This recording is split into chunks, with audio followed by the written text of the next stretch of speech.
she saw her father lying on the ground. She rushed through the house to the backyard, thinking that he'd had a stroke or a heart attack. She could feel her own heart pounding in her chest. He lay on his back, as if taking a rest, a heavy crescent wrench near the curled fingers of his grease-blackened hand. The front of his shirt was matted with dried blood from a gunshot wound. She called the police and began washing the dishes.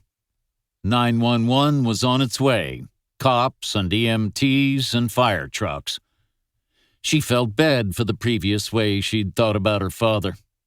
It was too late now, she knew, but the guilt would live inside her for a long while, like a loose belt on one of the cars in his yard. Chapter 2. Mick Hardin took his standard 2-minute shower, toweled off in 1 minute, and spent 2 more getting dressed.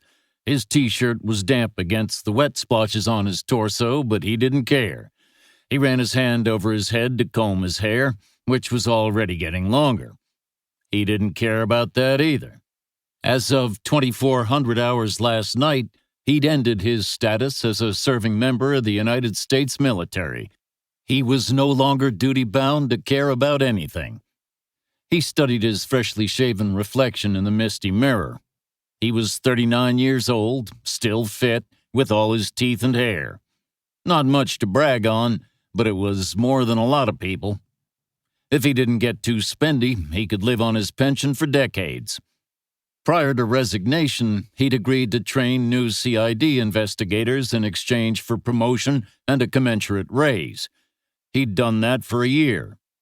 Mick had been surprised to enjoy working with young soldiers, but not enough to extend enlistment.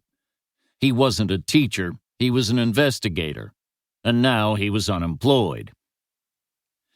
Every action seemed significant on his final day in the Army. The last shower, the last bed made, the last breakfast of runny eggs, hard toast, and dry potatoes. His final walk from the mess hall to the barracks. His last withdrawal from the bank on base. $20,000 in cash. Activity on Fort Leonard Wood continued as if nothing important was occurring. To all the other soldiers, nothing was. Just another dull day in the service. He carried a suitcase and a duffel bag to his truck. A corporal gave Mick his final salute, sloppy and quick, the perfunctory gesture indicating a hangover. At the main gate, he nodded to the guards and drove north past the ubiquitous enterprises near all garrisons. Pawn shop, pizza place, tattoo shop, strip club, and gaming center. Fast food and cheap motels. Fort Leonard Wood was in the Missouri Ozarks, pretty country that reminded Mick of home. He drove northeast to St. Louis, where he got on I-64 for the long drive east to Rocksalt, Kentucky. The old truck ran well, a 1963 stepside that had belonged to his grandfather, the man who'd raised Mick deep in the Daniel Boone National Forest. Like all soldiers, he'd dreamed of this day since boot camp. Now it was anticlimactic and depressing. He was grateful to be spared a formal and tedious ceremony requiring stoic endurance. His career had ended with his signature on multiple forms. It was similar to divorce. In both cases, a significant portion of his life stopped abruptly with legal documents in a bland office. He underwent a quick sensation of doubt that he swept aside. After serving 4 tours as a combat paratrooper, he'd transferred to CID and spent 12 more years tracking down soldiers who'd committed violent felonies.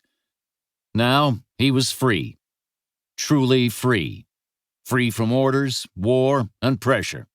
Free from the emotional responses of victims and their families. Free from making an error with colossal repercussions. The wrong person arrested and a killer still at large.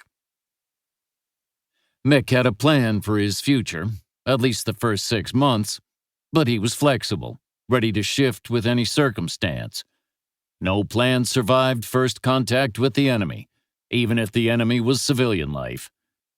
Affairs had not unfolded the way he'd previously imagined at his retirement, opening a boat rental business on Cave Run Lake and